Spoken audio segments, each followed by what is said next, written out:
2.4a, Richards versus Eastern Unified School District. No, Then please explain to the board why you're suing the school district. because she's teaching her religion as if it was the truth to the students, and she doesn't have the right to do that. But does teaching something really warrant being fired? Yes, Why? because she's teaching impressionable teenagers that her religious beliefs are fact, and you just can't do that. She has the right to believe whatever she wishes to believe, but she doesn't have the right to push it on my child. Thank you. Your witness. Mrs. Richards, good morning. Good morning. Are you aware of the topic of discussion that led my client, Mrs. Moore, to share her beliefs with the class? I believe it was the resurrection. Wasn't it your daughter who asked the question? She asked the question about Easter. She wasn't expecting a sermon. I see. So you are challenging my client, Mrs. Moore, and Superintendent Hanson on their belief that the resurrection of Jesus Christ is a historical fact. Yes. I see. What makes you so sure it's not a historical fact?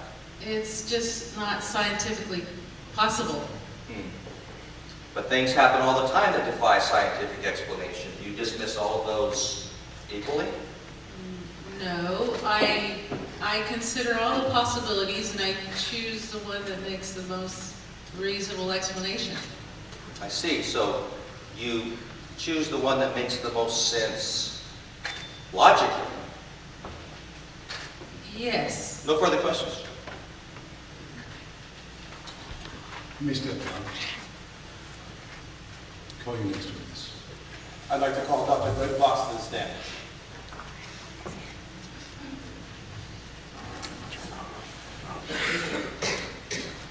Please raise your right hand and place your left hand on the Bible. Do you swear to tell the truth, the whole truth, and nothing but the truth, so help you God? I do. Please be seated. Dr. Fox, where did you obtain your medical degree? Baylor University. Top 10% of your class, if I'm not mistaken. That's correct. What is your field of expertise in the medical profession? Neurology. Now, I'm sure you're aware of the unusual nature of this case, correct? Now, we're talking about events that happened 2,000 years ago. In what must have been a medically primitive society, would you say there could have been misdiagnosis? We have misdiagnosis today. I'm sure it would have been more common then. So, in such a society, would it be possible to misdiagnose a person in a coma as to be dead? Sure, it's possible. I know of a case that happened within the last decade. And is it possible to revive from a coma at a later time? Of course it is. It happens every day. Is it possible to revive in 3 days? It's entirely possible. So, in your professional opinion, would you say a person can slip into a coma, appearing to be dead, and awoken 3 days later, having never died? Yes. No further questions. Thank you. Dr. Fox, can you define for us hypovolemic shock? Sure. It's the effect on the body resulting from severe blood loss. Would a person who had been flogged or, say, whipped a minimum of 39 times suffer that kind of blood loss? Sure. Is that a yes? Yes. What are the effects of hypovolemic shock on a person's body? Well, it does four things. First, the heart races to pump blood that is no longer there. Second, the blood pressure drops, causing fainting or collapse. Next, the kidneys stop producing urine to maintain what volume is left. And finally, the body craves fluids to replace the blood loss. So, Dr. Fox, let me see if I can put two and two together here. If a person had been suffering from hypovolemic shock due to this extreme amount of blood loss, if that person were then hoisted into a vertical position and their arms were stretched out to the degree that it even pulled their shoulders out of joint, and spikes were driven through the median nerves in their wrists. Can you tell us what would happen to such a person? The person would die. So Dr. Box, in your professional opinion, is there any possible way that a person could survive the conditions that I just described to you? No. No further questions? Let me step down. Our next witness, Mr. Anderson. I'd like to call Dr. Joshua McClinton.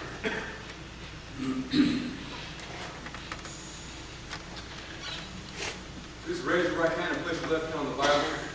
Do you swear to tell the truth, the whole truth, and nothing but the truth, so help you God? May be seated. Proceed.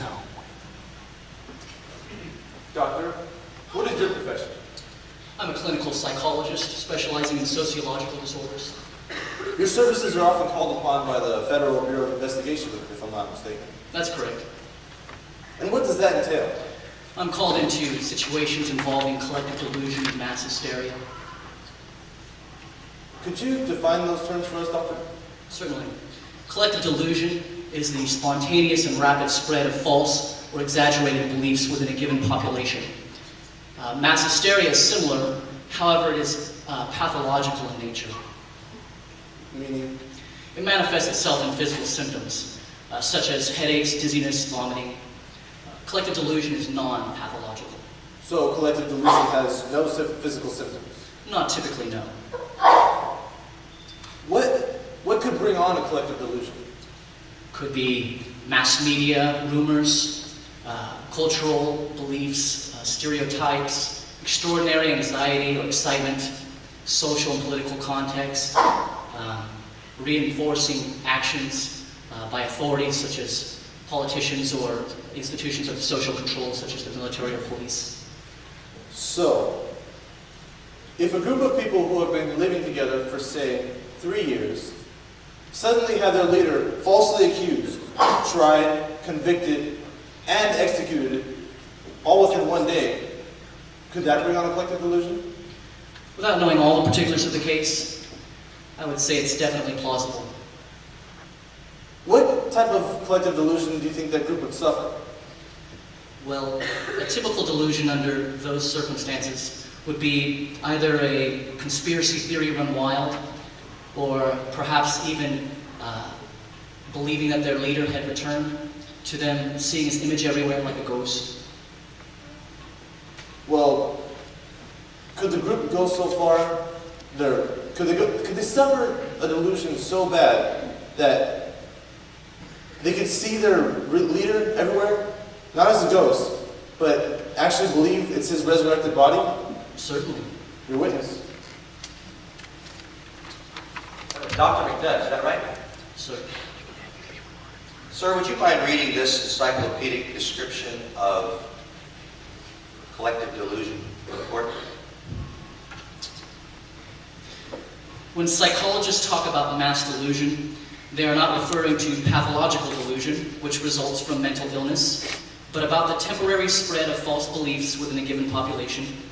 Such beliefs spread in an unorganized and chaotic fashion, and usually have some definable stimulus. Thank you, sir. In your experience, does this represent an accurate definition of collective delusion? Yes. So are you testifying that the disciples of Jesus were experiencing or could have been experiencing a collective delusion regarding his resurrection? Yes, I think it's definitely plausible. Yet I read here that, according to this description that you just affirmed, collective delusion is temporary, it's confined to a given population, and it is always a belief that is spread in an unorganized and chaotic fashion.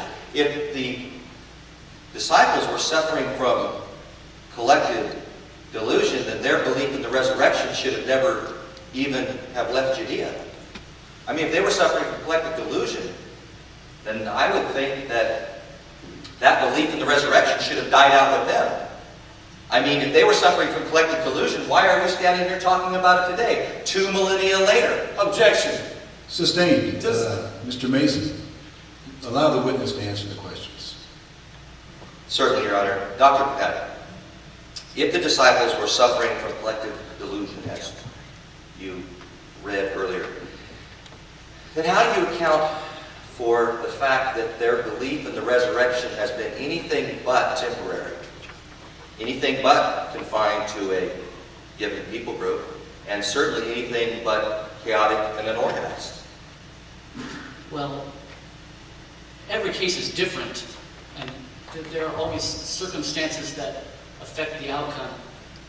And as I stated before, without knowing all the particulars of the case, I can't make an accurate clinical diagnosis. I see. Dr. McNabb, let me ask you the question this way. If a belief were started 2,000 years ago, and that belief was indeed not confined, and it did indeed traverse centuries, and it was indeed spread in an organized and structured manner, would that belief be something that would fall under the category of collective delusion? No. Thank you. No further questions. You may step down, Doctor. Mr. Anderson, I'll call your next witness. Plaintiff for us. At this time, we will have a short recess. All rise.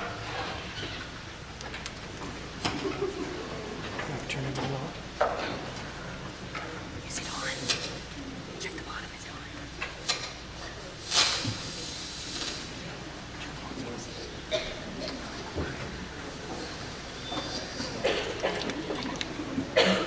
And now we go live to the courthouse where the lovely Miss Juluk is waiting to give us an update on the resurrection trial.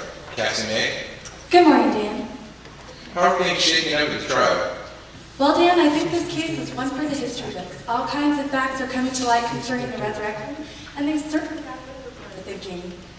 I can't wait to hear the defense present its case. With us now is Superintendent Joe Hansen. Mr. Hansen, you stated that you'd only be willing to fire Margaret Moore if you cannot prove that the resurrection was real. How do you feel about our chances so far? Mr. Mason's doing a fine job. You certainly seem secure. Are you that confident in Mr. Mason?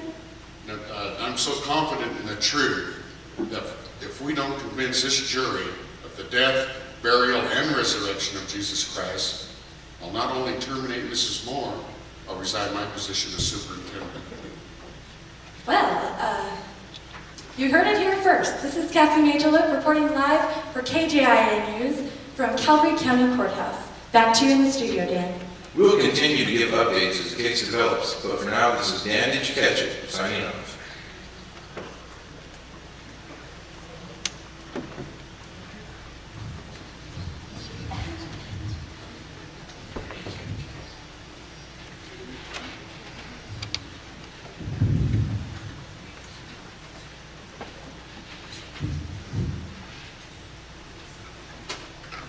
All rise. Court is now in session. Honorable John Hayes presiding. Case number 1234A, Richard versus Eastview Unified School District. You may be seated. Mr. Mason, are you ready to proceed? We are, Your Honor. Call your witness. Defense calls Noah Tall to the stand.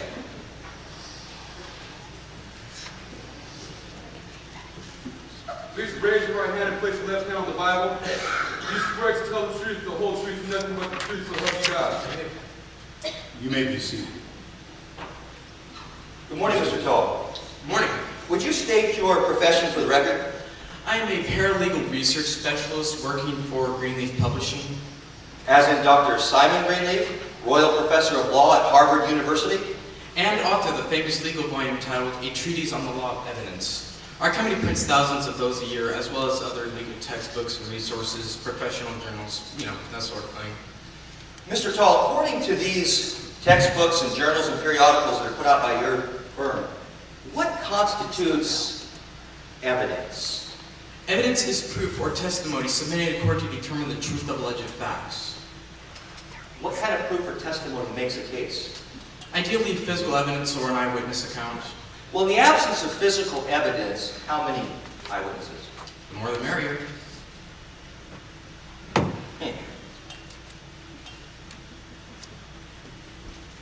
Let me ask you this, Mr. Tall.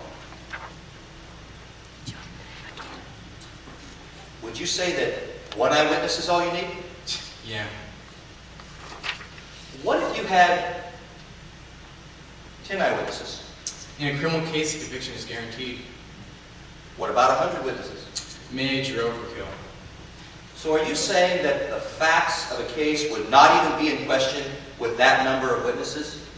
Even I can win that one. Wow. No further questions? Mr. Anderson, I have no questions for this witness, Your Honor. you may be seated. That's it? Mr. Mason, call your next witness. Defense calls Dr. Justin Time.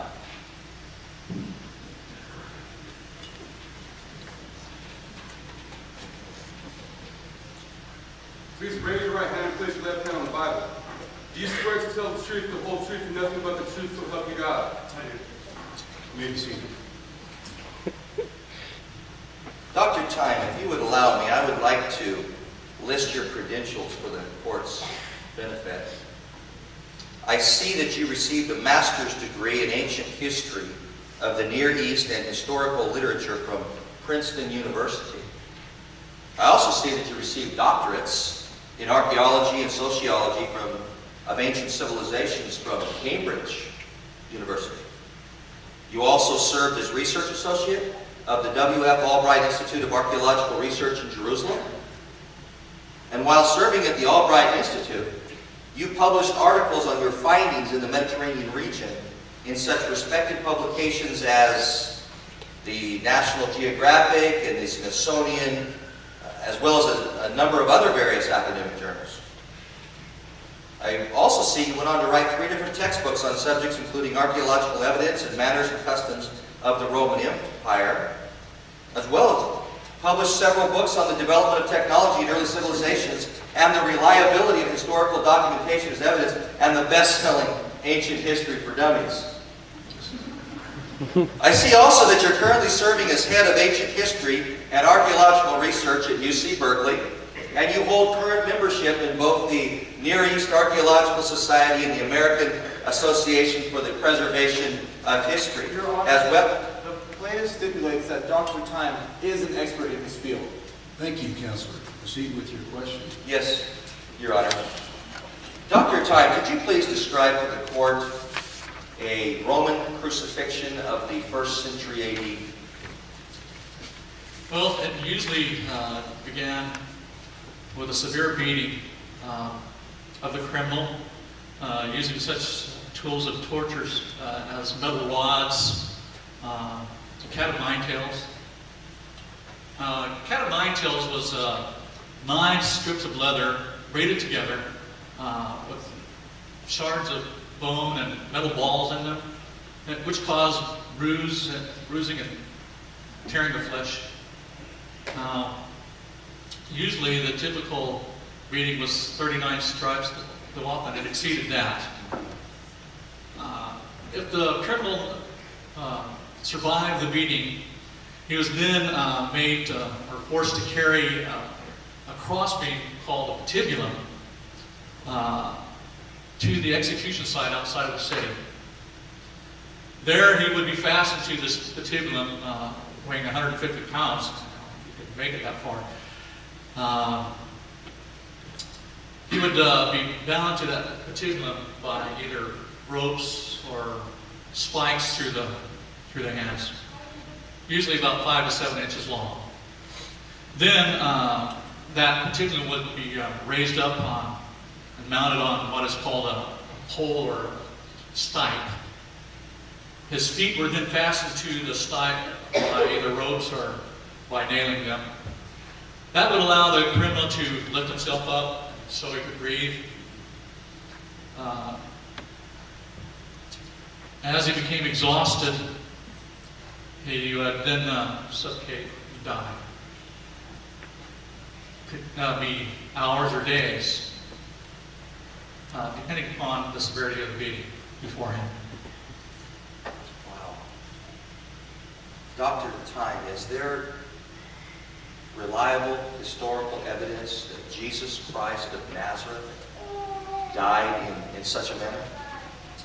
In abundance. Could you elaborate? Well, there are detailed accounts from first century historians such as Josephus and Luke.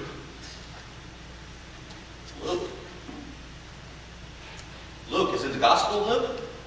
And the Acts of the Apostles. Sir Ramsey spent about 15 years trying to undermine Luke's credibility, and then also to refute the reliability of the New Testament. Going through all this time, he finally came to the conclusion that Luke was a first-rate historian. This author, and I quote, "This author should be placed along with the greatest historians." Dr. Time, are you saying that the gospel, the biblical gospel of Luke and the Acts of the Apostles are already accepted as accredited historical documents by unbiased historians? Roman historians have long since accepted the fact. Are there any other New Testament books that are accepted by unbiased historians? Yes, Paul's epistles are accepted for their historicity. When it comes to your own historical research, sir, what kind of evidence do you look for? Well, eyewitness accounts, or documented eyewitness accounts, are the best, even today. Although we could accept any testimony from archaeological documentation or a hostile source. A hostile source. Why a hostile source? Well, a hostile source is the strongest evidence for historical fact. If a source admits a fact that is definitely not in its own best interest, it is accepted as genuine. Well, sir, could you cite an example of a hostile source for the court today? Well, it certainly would not have been in the best interest of the religious leaders to admit that his body was missing. Dr. Tyler, is there reliable historical evidence to support the resurrection of Jesus Christ? There are documented eyewitnesses. Eyewitnesses, there are. How about 500 eyewitnesses? Paul, in his letter to the church at Corinth, documented this, and he stated this: if you don't believe me, ask them. Sounds like a challenge. Did anyone ever refute Paul's claim?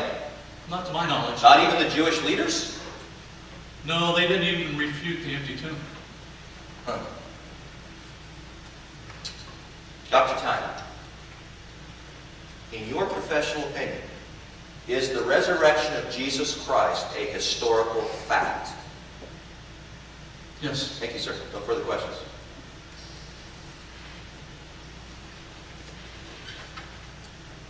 Dr. Time, was it common to bury a criminal in a rich man's tomb?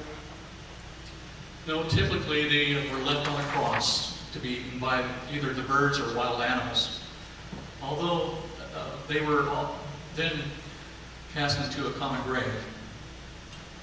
And someone of this celebrity, it would be believable. But not common.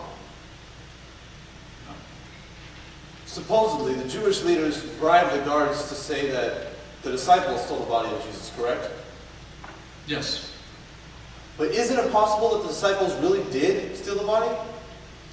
No, that's completely out of character for them. You see, when the Roman guards came to get him Jesus in the garden, these disciples fled. And his closest disciple, he denied him 3 times. Now, does that sound like someone who would face posted Roman guard and risked death by breaking the seal of a Roman tomb? I'll ask the question Dr. Time. Whatever character may have been indicated by their previous actions, isn't it possible that these men might have stolen the body? No, it would be completely out of character for these disciples. You see, there's 11 disciples. They're fishermen, tax collectors. They're not trained in any military style, and they're going up against trained killing machines. Now you're exaggerating. No, you see, these Romans, these soldiers were trained in the most advanced military training of that day and time. Training that's still used even today. And not to mention, their very lives depended upon them fulfilling their duties. Their lives? Yes, you see, these men, their discipline required that they, if they offended this happening, then their very lives were required because of the death penalty. Objection. Objection to what? It's your question. Are you having a problem, Counsel? Sorry, Your Honor. Dr. Tom, in what must have been a distressed state for those disciples, having just lost their friend and leader, isn't it possible that these men might have gone to the wrong tomb? Well, there's a Roman seal on the tomb and a posted guard. Kind of hard to miss. But isn't it possible? No. No? You see, if they'd gone to the wrong tomb, it would have been easy for the Jewish leaders or the Roman officials to point out the correct tomb and produce the body.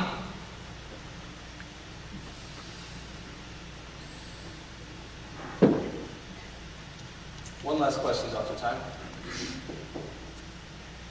Were you there? Excuse me? Were you Objection. Sustained. Do you have a serious question, Mr. Anderson? Absolutely. Dr. Time, it occurs to me that your entire testimony has been based upon ancient writings. Now, although they are accepted by scholars, can we be 100% sure they are true? No. No? But in all my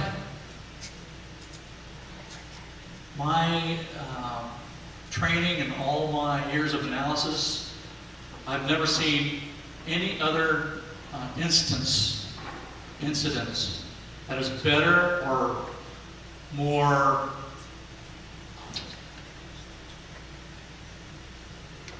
better evidenced than this, the resurrection of Jesus Christ. Now, to dismiss all the resurrection of Jesus Christ is to dismiss all historical fact. But nevertheless, is there any margin of error in historical documentation? But whenever there are people involved, there's always a margin of error. Yes or no, Dr. Time? Yes. No further questions. You may step down. Call your next witness. Yes, Your Honor. Defense calls Mrs. Margot Moore to the stand.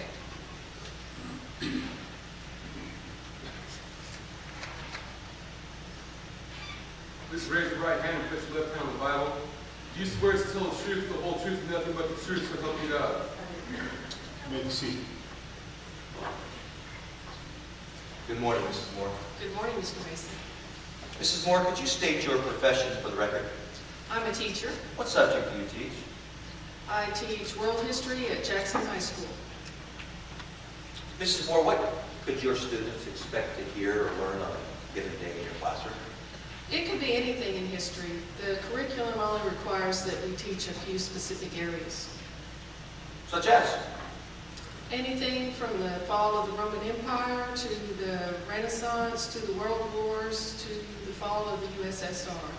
It's actually a 2-year course because there's just too much history to cover in the space of one school year. And you're currently teaching what?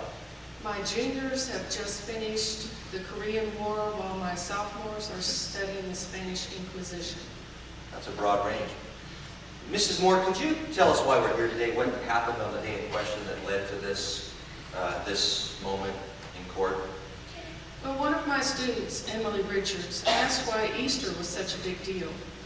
I explained that it's a celebration of the death, burial, and resurrection of Jesus Christ.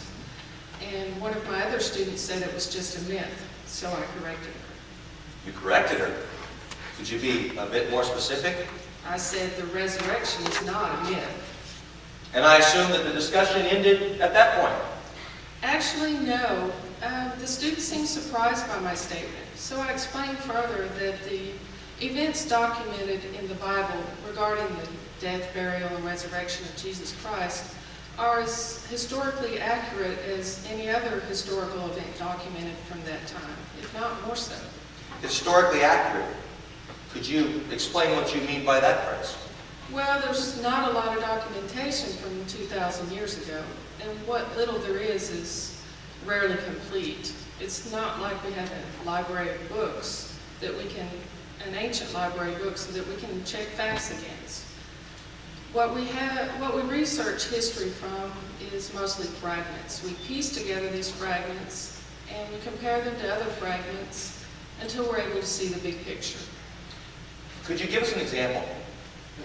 Well, one of the things we talk about when we're studying Greek civilization is Homer's Odyssey, which is actually a book of Greek mythology. But it's not like we have an ancient copy of the Odyssey just laying around that we reproduce. What we have are mainly 500 to 600 fragments of the stories. The oldest of the fragments is dated about 1,000 years after Homer would have completed his Odyssey. But I see here that the Odyssey is on your curriculum. Yes. What about the Gospels? We heard Dr. Time testify that Luke is a historian of the first ring. Are they also in fragments as the Odyssey is? No, we have complete copies of the entire New Testament, including the 4 Gospels, as well as an abundance of fragments. An abundance? What constitutes an abundance? Well over 24,000. 24,000. Mrs. Moore, were they like the Gospel? Were they like the Odyssey? Were they written with a 1,000-year time period in between the two? No, the oldest of the Gospel fragments was dated within 100 years of Jesus Christ's death. One of Paul's letters was dated as early as 40 or 50 AD.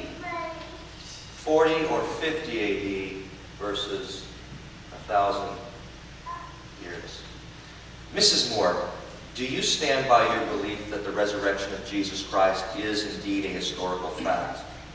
Of course I do. It's the most logical conclusion I can come to. Thank you, ma'am. No further questions.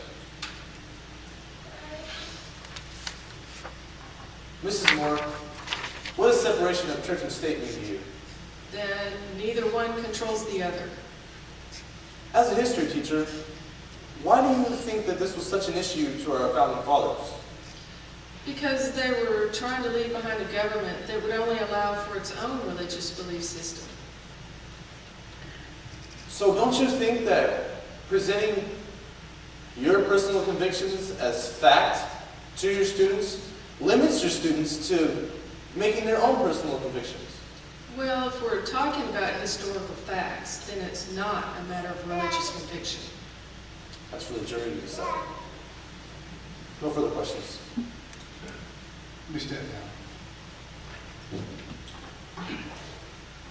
Mr. Mason, do you have any more witnesses?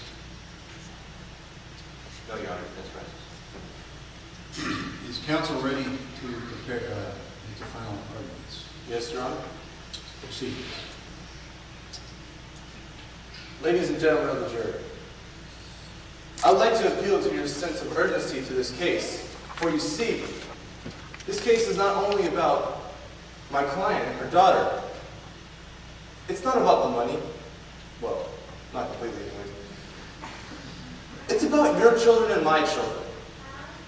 They're facing a complicated world that have real problems and real issues that need real answers.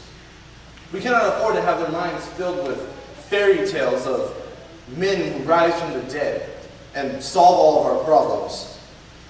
Now, I will admit that some of the testimony that we have heard today may, in some minute way, lead some people to believe that Jesus Christ may have risen from the dead.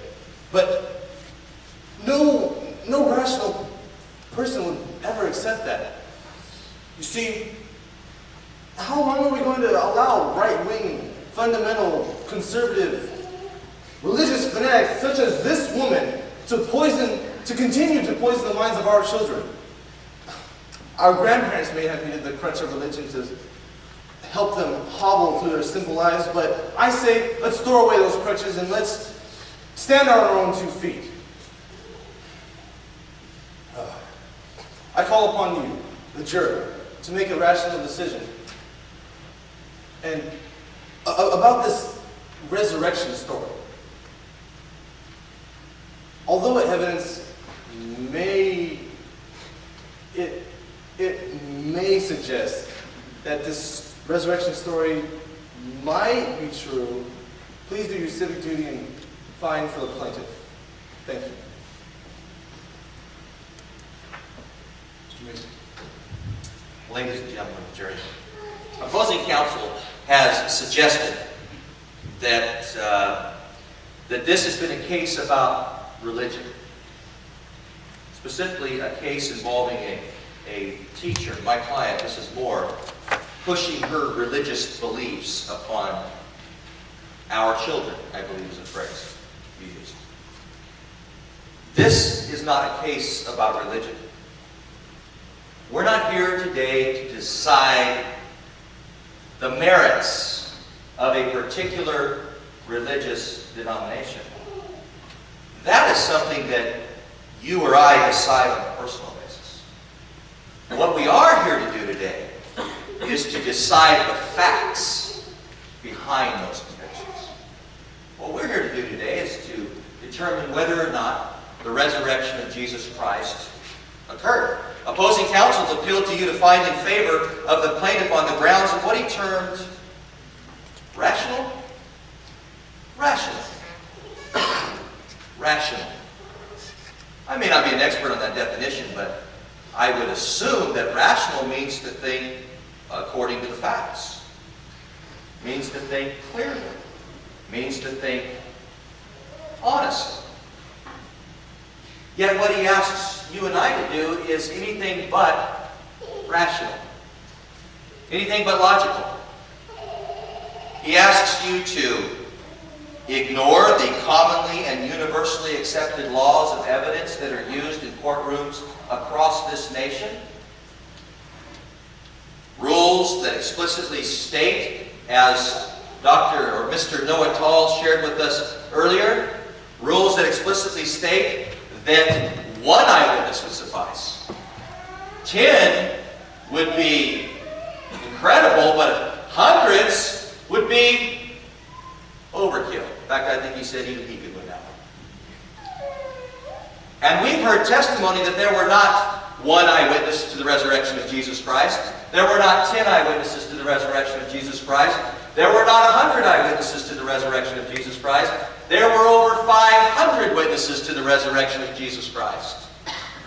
And according to the expert testimony we have heard today, those eyewitness accounts are recorded in historical documents that are accepted by unbiased historians today.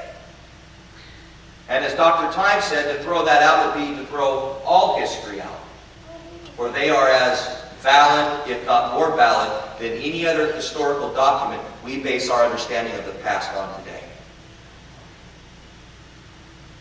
Counsel asks you to ignore the abundance of historical evidence to to support the death and resurrection. Instead tells us, or instead he chalks it up to a fairy tale. I believe he used the word crutch. In fact, I believe he said that it was a crutch our grandparents leaned on. Is that all the resurrection was to them? A crutch they needed to lean on? Is that how we see our grandparents? Apparently that's how council sees our grandparents. To ignore these as the superstitious ideals of right-wing conservatism. He asks you to ignore the facts that even he admits to of the resurrection. So I submit that his case and his closing argument is irrational. Opposing counsel suggested today here in front of you that the resurrection of Jesus Christ is a fairy tale. Yet, what he's tried to do here today has all been based on his own brand of fairy tales. He's tried to tell you a story of medical misdiagnosis. That Jesus didn't really die, he just fainted. He just lapsed into a coma. But you've heard expert testimony today state that that is absolutely impossible. It could not have occurred. Jesus Christ could not have just slipped into a coma. That anyone who received 39 lashes would drop into a state of hypovolemic shock. But then to not only go into that, not only be in that state, but then to be crucified. Dr. Box testified there's no way anyone can survive that. Impossible, I believe, was the word used. And they were asked to reject that. And that was his medical witness, by the way. He's tried to spin a tale of collective delusion.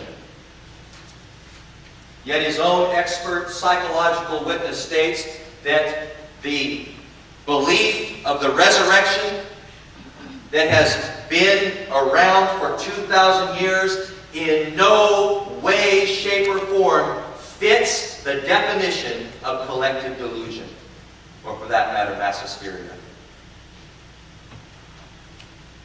He's even tried to tell us a story of religious intrigue about a stolen body. I find it interesting that there is really no opposing case because they're shooting arrows in the dark. It might have been this, and it might have been that, and it might have been this, but we know it couldn't have been that. Yet, that has been shown to be an impossibility as well. I submit that not only is counsel's argument irrational, but who's telling the fairy tales here?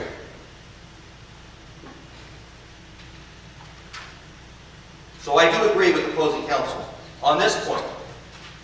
We need to stay away from irrational fairy tales and let's talk facts. Fact number one, Jesus of Nazareth died. You've heard that testified to today. There is no doubt of that. Jesus of Nazareth died. Fact number one. Fact number two, Jesus of Nazareth rose from the dead. You've heard that testified to today.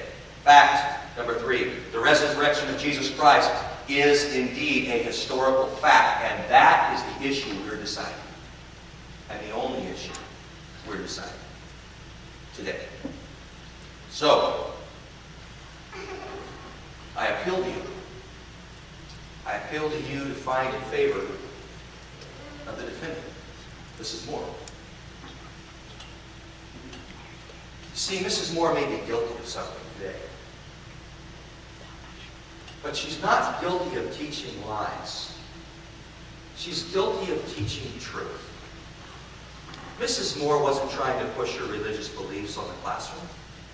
She was simply telling them the facts, no more than we're here today to push the religious beliefs of a particular denomination or group on you, but simply to tell you the facts.